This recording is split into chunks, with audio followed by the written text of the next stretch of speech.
আসসালামু আলাইকুম বন্ধুরা, ভালো আছেন না? খুব ভালো। বিশ্বে কটা দেশ বলেন তো?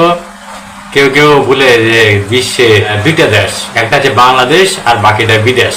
আর কেউ কেউ বলে যে বাংলাদেশ, ভারত আর বিদেশ, তিনটা দেশ। যাই হোক, এ কথা পরে। এখন বলি যে ল্যাংড়া আম, ল্যাংড়া হইলো কি করে? তো আমরা এটা নিয়ে অনেকে কিন্তু ভাবি, কিন্তু আমরা কি কোনোদিন খুঁজে পেয়েছি যে ল্যাংড়া আম কেন ল্যাংড়া হলো?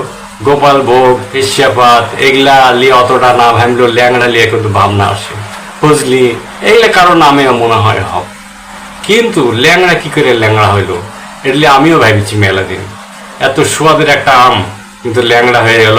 এইটা কি প্রথম এই আমটা খাইয়ে কি কেউ ল্যাংড়া হয়ে গেছিল? এর লেগে ল্যাংড়া আম, না গাছ থেকে পুড়ে ল্যাংড়া হয়ে গেছিল এক গাছ থেকে, সেই গাছটাই এই আম ছিল, তাই হয়ে গেল ল্যাংড়া।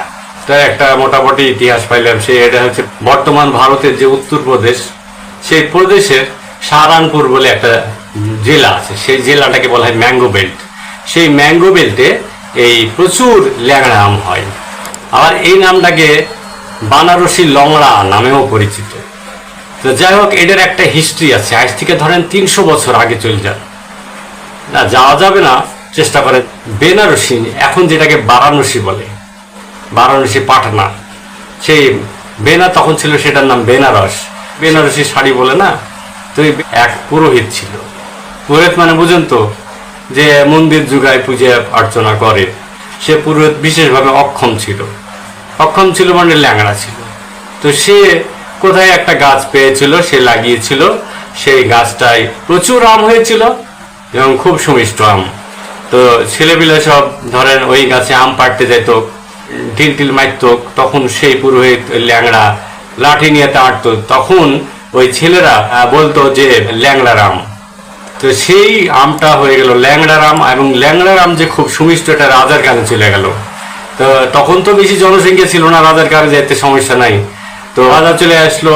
রাজা বললো যে এই আমটা লিয়াই, দেখি কেমন ল্যাংড়া আম। তারপরে সে খায় এতই বিমোহিত হয়ে গেল, মানে ফিট লেগে যাওয়ার মতো অবস্থা। খায়া বললো যে এই আম, এই গাছটাকে সব ডালে ডালে এটাকে সিস্টেম করে ফেলো, মেলা গাছ বানিয়ে ফেলো। সেখান থেকে গাছটা বানিয়ে ফেললো, দিয়ে নামটা হয়ে গেল ল্যাংড়া আম। তো আমরা তো বুঝিয়ে ফেললাম যে এটা একটা লোক কাহিনী। এই লোক কাহিনী ছাড়া আর কোনো লোক কাহিনী পাওয়া যায় না। এখন আপনি অন্য কিছু মনে করে খাইতে পারেন যে এটা স্বাদের কারণে ল্যাংড়া হয়ে যাচ্ছে মানুষ, এর লেগে। আবার উল্টে পড়ে যাওয়ার কারণে ল্যাংড়া হয়ে যেতে পারে। আর ওই ল্যাংড়া পুরোহিত লাগাইছিল, এর লেগেও ল্যাংড়া হইতে পারে।